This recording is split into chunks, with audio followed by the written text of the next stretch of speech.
Hello नमस्कार दोस्तों, स्वागत है आप सभी का बिहार दरोगा के स्पेशल सीरीज में। यहाँ पे जो है मध्यकालीन भारत के इतिहास के 9वां वीडियो होगा। ठीक है, इससे पहले हम 8 गो वीडियो अपलोड कर दिए हैं और प्राचीन भारत के इतिहास के पूरा वीडियो अपलोड कर दिया है। अगर आप लोग नहीं देखे हैं तो ज़रूर देखिए। ठीक है, तो चलिए आज स्टार्ट करते हैं मध्यकालीन भारत के इतिहास का 9वां वीडियो। तो आज का पहला क्वेश्चन है यहाँ पे, अकबर ने किस धर्माचार्य को जगत गुरु की उपाधि दी। जो अकबर था वो किस धर्माचार्य को जो है जगत गुरु की उपाधि दिया। तो आपका करेक्ट आंसर हो जाएगा हरि विजय सूरी। हरि विजय सूरी को जो है उन्होंने जगत गुरु का उपाधि दी। तो ये आपका करेक्ट आंसर हो जाएगा। उसके बाद नेक्स्ट क्वेश्चन है यहाँ पे, किसकी घोषणा के द्वारा अकबर धार्मिक मामलों का सर्वोच्च निर्णायक बन गया। किसकी घोषणा के द्वारा अकबर जो है धार्मिक मामलों का सर्वोच्च निर्णायक बन गया था। तो आपका करेक्ट आंसर हो जाएगा मजहर। मजहर आपका यहाँ पे करेक्ट आंसर हो जाएगा। तो आपको ध्यान में रखना है। ठीक है, चलिए नेक्स्ट क्वेश्चन है यहाँ पे कि अकबर की दीन ए इलाही धर्म का प्रधान पुरोहित कौन था। अकबर के जो है दीन ए इलाही धर्म के प्रधान पुरोहित कौन था। तो अब्दुल फजल आपका करेक्ट आंसर हो जाएगा। तो इसको ध्यान में रखना है, अब्दुल फजल यहाँ पे करेक्ट आंसर हो जाएगा। उसके बाद चलिए नेक्स्ट क्वेश्चन है, पहला एवं अंतिम हिंदू राजा कौन था जिसने दीन ए इलाही धर्म को स्वीकार किया। पहला एवं अंतिम हिंदू राजा कौन था जो दीन ए इलाही धर्म को स्वीकार किया था। आपका करेक्ट आंसर हो जाएगा बीरबल। बीरबल जो है हिंदू धर्म के थे और इन्होंने दीन ए इलाही जो धर्म था उसको स्वीकार किया था। तो आपका करेक्ट आंसर हो जाएगा बीरबल, और आपको ध्यान में रखना है। ठीक है, उसके बाद नेक्स्ट क्वेश्चन है, अकबर पर इस्लाम धर्म के बाद सबसे अधिक प्रभाव किस धर्म का था। अकबर पर जो है इस्लाम धर्म के बाद सबसे अधिक प्रभाव किस धर्म का था। तो हिंदू धर्म आपका करेक्ट आंसर हो जाएगा। तो यहाँ पे ध्यान में रखना है। उसका नेक्स्ट क्वेश्चन है कि अकबर ने सूफी मत को आश्रय प्रदान किया। अकबर ने किस सूफी मत को आश्रय प्रदान किया था। तो किसे किया था। तो चिश्ती को। चिश्ती आपका यहाँ पे करेक्ट आंसर हो जाएगा। आपको ध्यान में रखना है। ठीक है, उसके बाद नेक्स्ट क्वेश्चन है, अकबर के आध्यात्मिक गुरु कौन थे। अकबर जो थे उसका आध्यात्मिक गुरु कौन थे। तो सलीम चिश्ती था। तो आपको ध्यान में रखना है, अकबर के आध्यात्मिक गुरु सलीम चिश्ती हो गया। उसके बाद नेक्स्ट क्वेश्चन है, दास प्रथा का अंत कब किया। दास प्रथा का अंत कब किया।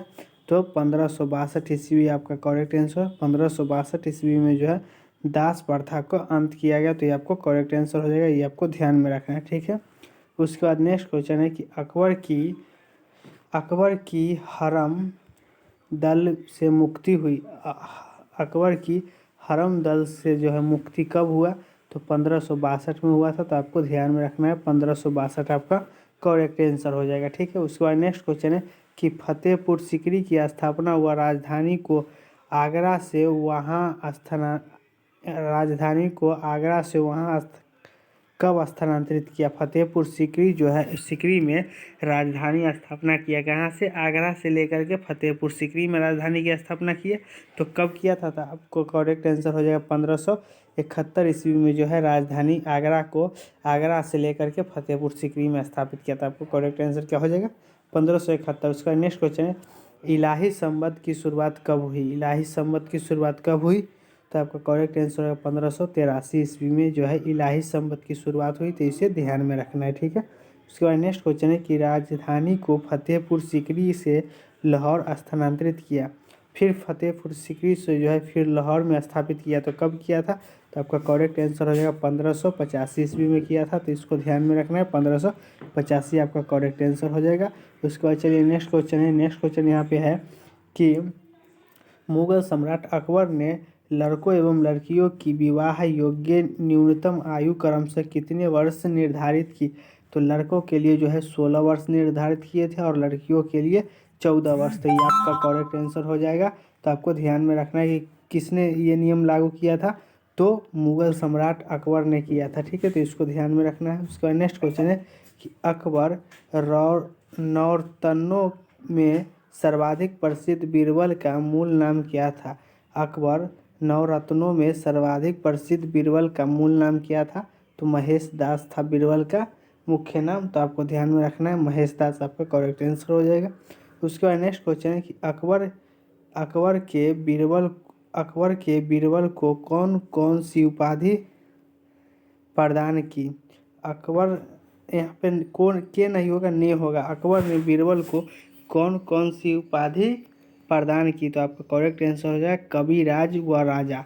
कविराज व राजा आपका करेक्ट आंसर हो जाएगा, तो इसको ध्यान में रखना है, ठीक है। चलिए नेक्स्ट क्वेश्चन है यहाँ पे कि 1583 ईस्वी में अकबर ने बीरबल को किस विभाग का सर्वोच्च उत्तराधिकारी बनाया। 1583 ईस्वी में अकबर ने बीरबल को किस विभाग का सर्वोच्च उत्तराधिकारी बनाया, तो न्याय विभाग आपका करेक्ट आंसर हो जाएगा। इसको ध्यान में रखना है, न्याय विभाग के सर्वोच्च उत्तराधिकारी, सर्वोच्च अधिकारी, उत्तराधिकारी नहीं, उत्तराधिकारी का अर्थ दूसरा हो जाता है, अधिकारी बनाया, ठीक है। तो न्याय विभाग के। उसका नेक्स्ट क्वेश्चन है कि अकबर के 9 रत्नों में एक जो उसका मुख्य सलाहकार होने के साथ साथ उसके साम्राज्य का मुख्य सचिव भी था, कौन था, तो अब्दुल फजल आपका करेक्ट आंसर हो जाएगा, अब्दुल फजल।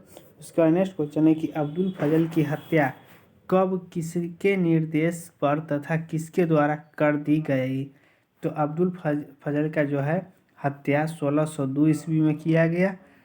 किसके निर्देश पर, तो जहांगीर के निर्देश पर। और किसके द्वारा कर दिया गया, तो बीर सिंह बुंदेला के द्वारा कर दिया गया था। अब्दुल फजल की हत्या था, आपको ध्यान में रखना है, ठीक है। चलिए नेक्स्ट क्वेश्चन की ओर चलते हैं।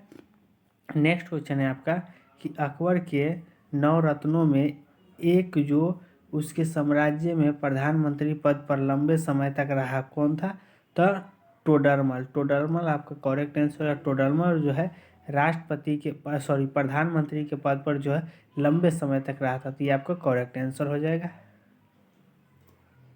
उसके बाद नेक्स्ट क्वेश्चन है यहाँ पे कि अकबर के 9 रत्नों में एक महान संगीतज्ञ था तथा जिसने संगीत से संबंधित मियाँ की तोड़ी, मियाँ की मल्हार, मियाँ की संगार आदि प्रमुख कृतियों की रचना की, वो कौन थे, तो तानसेन आपका करेक्ट आंसर होगा, तानसेन थे, ठीक है। तो इसको ध्यान में रखना है। उसके बाद नेक्स्ट क्वेश्चन है महान संगीतज्ञ तानसेन का मूल नाम क्या था। महान संगीतज्ञ जो तानसेन थे उसका मूल्य नाम क्या था, तो रामतनु पांडे आपका करेक्ट आंसर रहेगा, इसको ध्यान में रखना है, ठीक है। चलिए नेक्स्ट क्वेश्चन है यहाँ पे कि अकबर ने तानसेन को कौन सी उपाधि दी। अकबर जो है तानसेन की कौन सी उपाधि दी, तो कंठाभरण वाणी विलास की उपाधि कौन दिया, अकबर ने। किसे दिया, तो तानसेन का, आपको ध्यान में रखना है, ठीक है। चलिए नेक्स्ट क्वेश्चन है।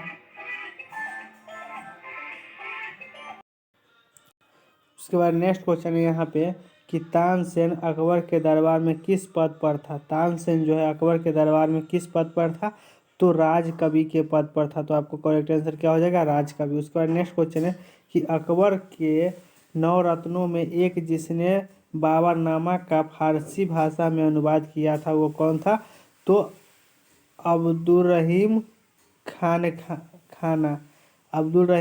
खाना आपका करेक्ट आंसर हो जाएगा। उसके बाद चलिए नेक्स्ट क्वेश्चन में चलते हैं। नेक्स्ट क्वेश्चन है यहाँ पे कि अकबर के 9 रत्नों में एक जिसे प्याज खाने का अत्यधिक शौक था, जिस कारण अकबर ने उसे 2 प्याज की उपाधि दी, वो कौन था, तो मुल्ला जिसे 2 प्याज की उपाधि दिया गया, किसके द्वारा दिया गया, तो अकबर के द्वारा दिया गया था। आपका करेक्ट आंसर क्या हो जाएगा, मुल्ला को जो है प्याज खाने का अधिक शौक था। उसका नेक्स्ट क्वेश्चन है कि अकबर के 9 रत्नों में एक जो उसके शाही पाठशाला का प्रमुख था, वो कौन था, तो हकीम हुकाम आपका करेक्ट आंसर हो जाएगा, तो इसको ध्यान में रखना है। चलिए नेक्स्ट क्वेश्चन की ओर आप चलते हैं।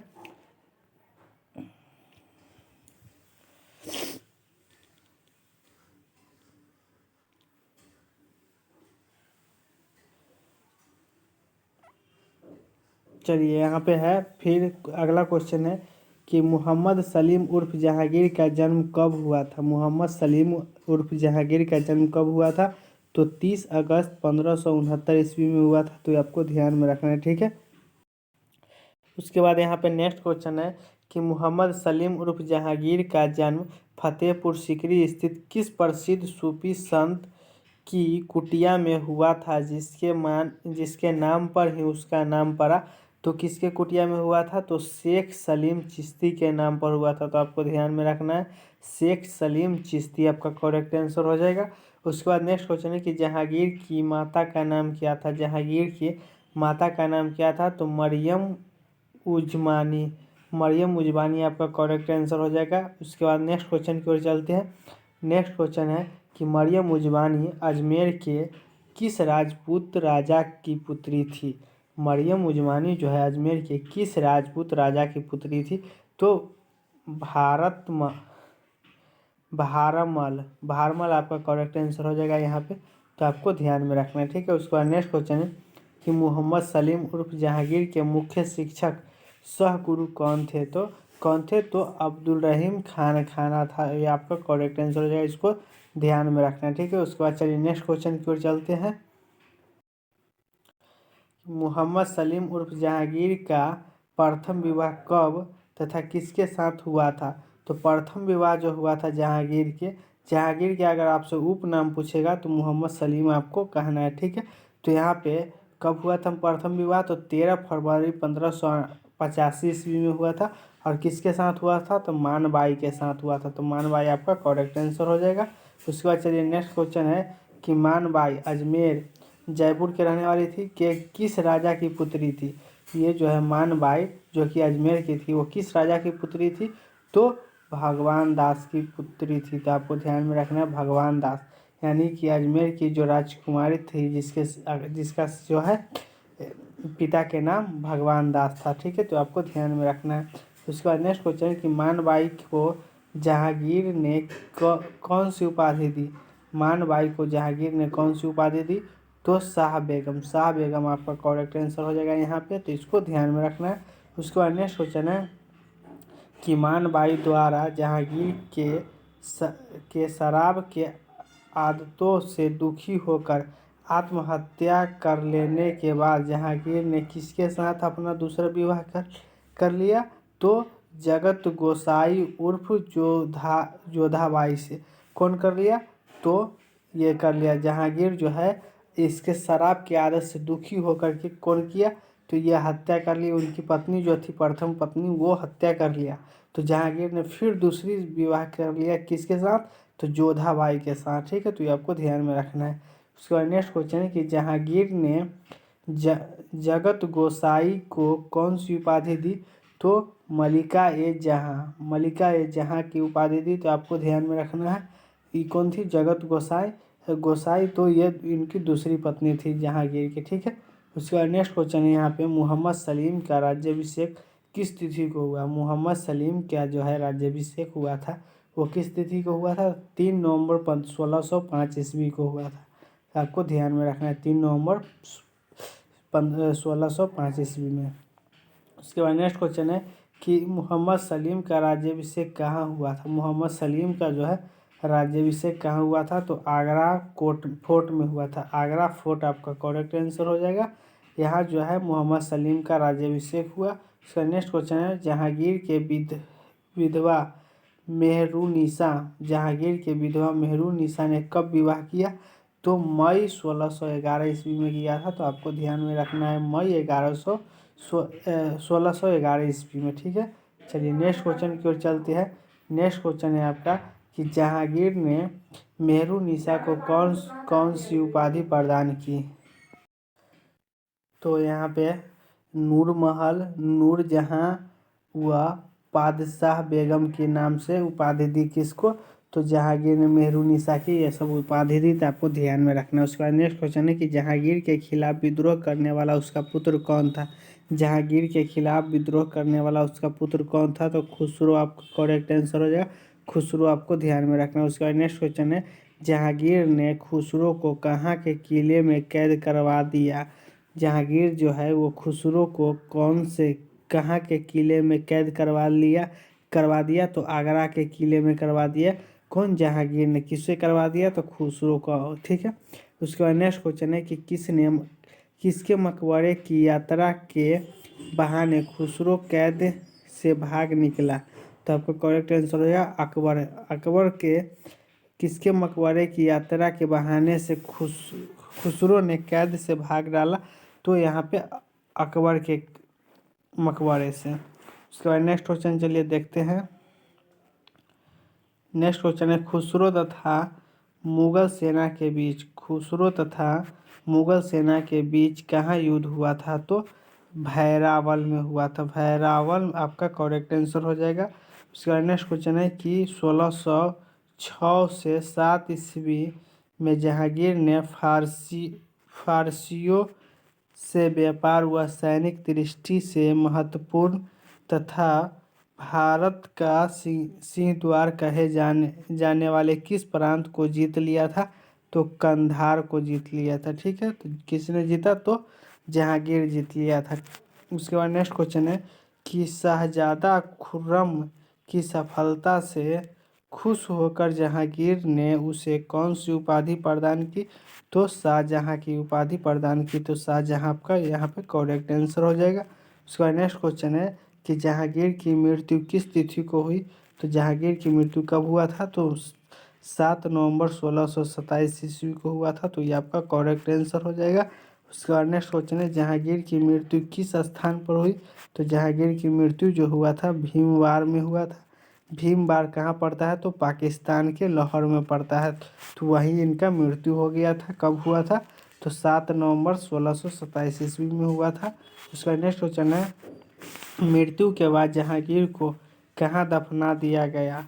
मृत्यु जब हो गया था फिर जहांगीर को कहाँ दफना दिया गया?